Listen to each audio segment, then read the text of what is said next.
Can we make the PS4 Pro faster with an SSD, and how does it compare with the upcoming PS5?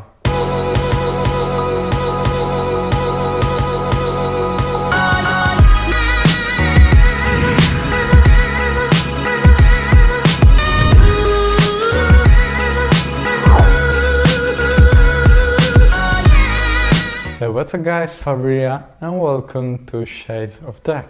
We still haven't seen a proper look of the PS5, but we definitely know the specs. Sony is talking about 4x graphic improvement jump from PS4 current generation to PS5 next generation, but what they aren't talking about is the mid-cycle current generation, the PS4 Pro. It apparently won't see that big improvement on the graphic power. But if in theory the PS4 Pro should represent the new entry-level Sony console for the future, the one thing that won't keep up with next gen will be loading times, due to the prehistoric technology of mechanical storage. This video will show you how to upgrade in a few minutes the SATA hard drive with an SSD, compare before and after loading times, and compare it to what we know so far about PS5. The storage upgrade is allowed by Sony, so you won't be risking to lose or void any warranty after performing it. Luckily for us, the PS4 Pro storage grade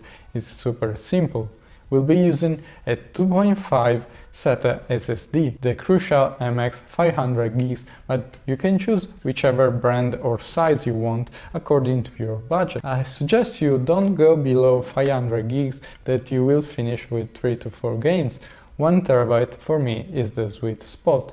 We are talking about around $70 for 500 gigs and $110 for 1TB, but if you want you can go up to 2 or 4TB as well. I will recommend Crucial SSD to have a good value for the money, but the absolute best are the Samsung Evo SSDs, even they are a little bit pricey, so it's up to you. For this upgrade we will just need a Phillips X screwdriver, but before proceeding make sure to remove any disk so you don't damage it. Make the backup of your system so you don't lose anything. If you look closely on the back of your PS4 Pro, you will see a door that you can remove quite easily with making leverage with the screwdriver.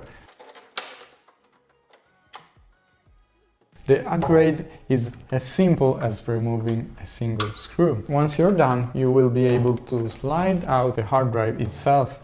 No cable involved at all. Just remove the mechanical hard drive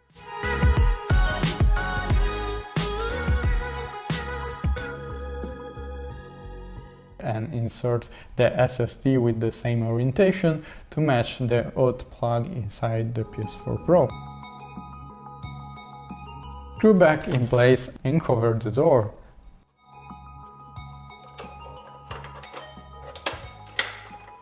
Done. Now, with an USB, you'll need to reinstall PlayStation OS. Download the latest version from Sony website. Once you've finished, you can restore your backup going into the dedicated menu in the system. Of course, you will need to re-download all the games, so it will take some time, but definitely not as much as the original hard drive will need. And now it's time to make some tests, shall we? I haven't seen any results yet, but I expect some drastic improvement. We already tested a few games we had with the original hard drive, all open world games that take tremendous time to load, like Assassin's Creed Origins, Assassin's Creed Odyssey, Horizon Zero Dawn and God of War. So it's time to give you some results, and they are very good. So we started with the booting time. So before we had 31 seconds and then 23 seconds. I honestly hope to get a bigger improvement, but definitely it's around 8 seconds, that is not bad. Then we tested opening the games. We didn't expect a big difference here because opening the games doesn't use the SSD so much and are mainly cutscenes. But all the games got around 40 to 50 seconds before. After we saw very big improvement with God of War and Horizon Zero Dawn, and very small improvements with Assassin's Creed Saga. It probably depends on the game itself. But then we tested the loading times and the results were very impressive. With this SSD upgrade we were able to cut the loading times about half, so 2 times faster loading times.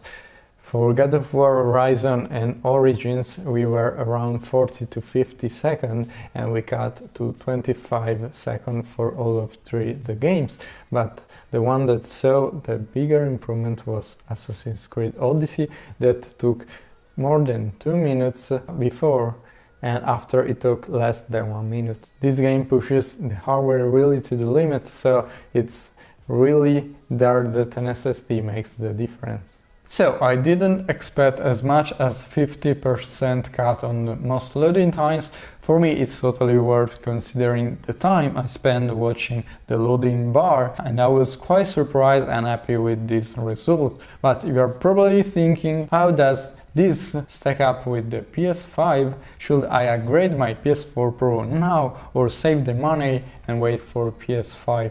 Well, this is really a good question. Next-gen console will feature an M.2 SSD, a technology which is usually 2 to 3 times faster than SATA SSD we used, but they still will be something far ahead of what we saw even on top-notch computer, so it should be PCIe 4.0 for sure.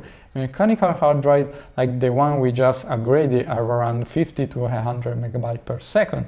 SATA SSD are around 400 to 600 and regular M.2 are around 1200 MB per second. But the PS5 SSD is rumored to target 5 GB per second, meaning 10 times SSD and 50 times mechanical hard drive. So we will see that much improvement in loading times? Well, I don't think so. It's true the storage will be much faster, but also the games will be really heavier. And considering that the PS5 targets 8K 60 gaming, it means like 8 times the pixel driven by a regular PS4. So to oversimplify things, I think that when games will be optimized to PS5 will see 20 to 30% reduction time from the current PS4. But again, they are not talking about the PS4 Pro, and as this test showed us, it holds up very well with the next gen, being able to work well with 4K TVs, even with upscaling, but having short loading times after this upgrade. So, in my opinion, if you have a PS4 or PS4 Pro, it's safe to upgrade now, because for the first year there won't be available many optimized games for next-gen console. Or when the PS5 will come out, the PS4 Pro price will be dropped, as well as the SATA SSD price, so it will be really interesting to buy it and upgrade then. And 2 years from now you can sell your PS4 Pro with a bigger value thanks to SSD, or you can remove it, because having SSD is always useful for a PC build or as external storage. So that's it. I really hope you found this video helpful. Thanks so much for watching me so far. Be sure to like or dislike this video, comment and subscribe. And as always, stay tuned on Shades of Tech. Ciao!